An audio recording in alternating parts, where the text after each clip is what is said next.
ओम नमः। वृद्धों का समाज में बहुत अधिक महत्व होता है। कहते हैं न सा सभा यत्र न सन्ति वृद्धा। उसे सभा ही नहीं माना गया जिसमें कोई वृद्ध न होते हों। वृद्धों के बिना वास्तव में न कोई परिवार अच्छा हो सकता है, न कोई समाज अच्छा हो सकता है, न कोई राष्ट्र अच्छा हो सकता है। वृद्धों का बहुत ही अधिक महत्व होता है। यद्यपि वृद्ध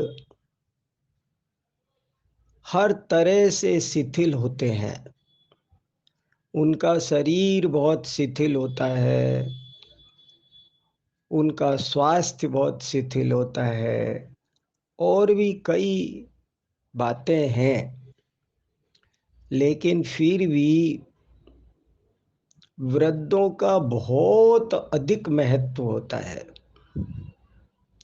आजकल बहुत लोग इस बात को नहीं समझ पाते हैं कि वृद्धों का आखिर क्या महत्व है, और वे कई दफे इस तरह की बातें कहते करते देखे जाते हैं, वृद्धों की उपेक्षा करते देखे जाते हैं। तो मैं आपको एक छोटी सी कहानी सुनाना चाहता हूँ। मुझे विश्वास है कि इस कहानी को सुनकर सभी को वृद्धों का जीवन में क्या महत्व होता है, ये बात भली भांति समझ में आएगी।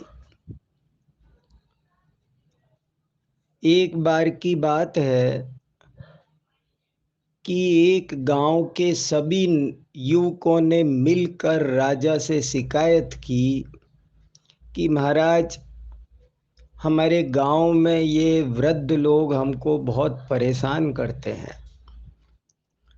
ये किसी काम के हैं नहीं, हम पर केवल बोझा हैं, और हम इनके कारण बहुत ज़्यादा काम नहीं कर पाते हैं।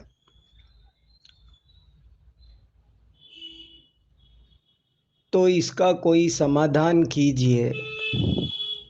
बहुत विचार विमर्श होने के बाद जब कुछ रास्ता दिखता नज़र नहीं आया, उन युवकों को राजा ने बहुत समझाया, लेकिन जब उनकी कुछ समझ में नहीं आया, वे वृद्धों को केवल बाधक ही समझ रहे थे अपने विकास में,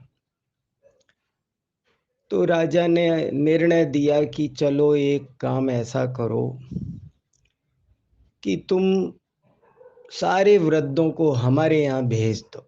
तुम लोग एक युवकों का गांव बनाओ और शांति से रहो, खूब विकास करो, तीव्र गति से विकास करो, 24 घंटे काम करो, तुमको कोई रोकने टोकने वाला नहीं है। सारे वृद्धों को हमारे यहाँ भेज दिया जाए, हम उनकी सब अच्छे से व्यवस्था करेंगे, रहने खाने आदि की तुम्हें चिंता करने की जरूरत नहीं। सारे वृद्ध राजा ने बुला लिए और उनके व्यवस्था कर दी।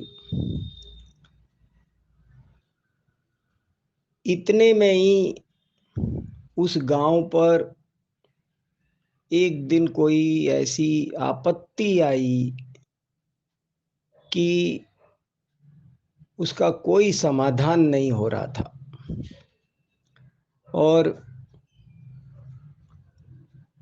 वो जो युवक जो काम कर रहे थे उससे वो बात उल्टी बिगड़ती ही चली जा रही थी। यहाँ का राजा भी नाराज हो गया था कि तुम लोग तो बहुत अपराध कर रहे हो, और इस तरह से तो नहीं चलेगा। हम तुम सबको फांसी दे देंगे, जेल में बंद कर देंगे। इसका शीघ्र अच्छा समाधान चाहिए।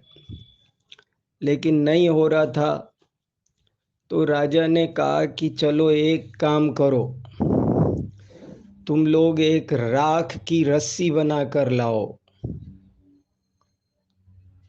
बल पड़ी हुई होनी चाहिए, राख की होनी चाहिए, जूट आदि की नहीं। यदि तुम वो दे सकते हो तो बच जाओगे, वरना मारे जाओगे। सारे युवक परेशान हो गए कि राख की रस्सी बल पड़ी हुई कैसे राजा को दी जाए।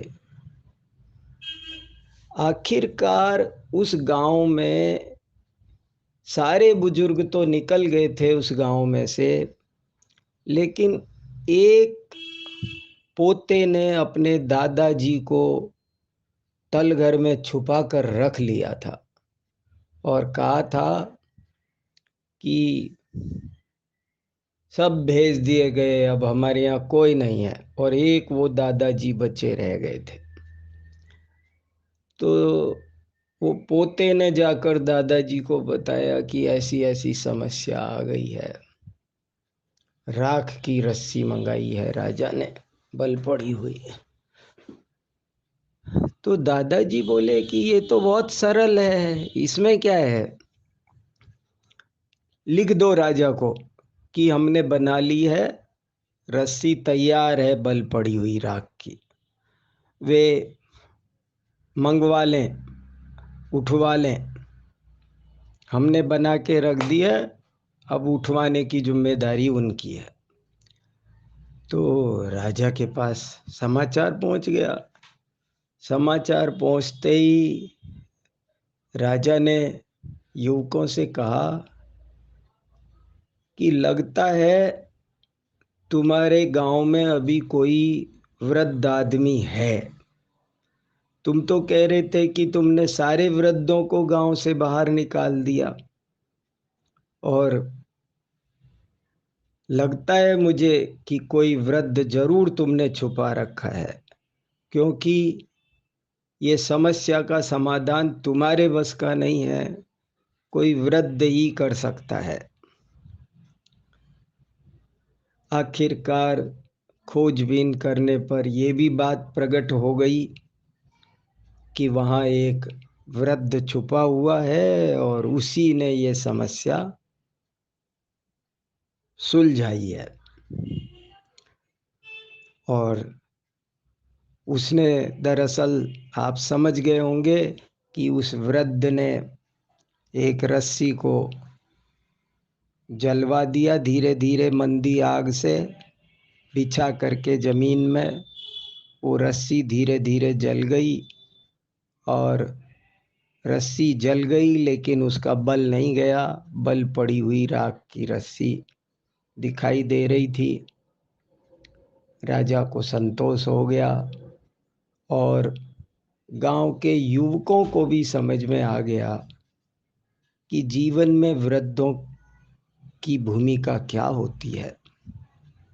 हमको लगता है कि वृद्ध बाधक होते हैं, हमको लगता है कि वृद्ध अनुपयोगी होते हैं, लेकिन वास्तव में देखा जाए तो वृद्ध अत्यंत उपयोगी होते हैं। वे बाधक नहीं, साधक होते हैं।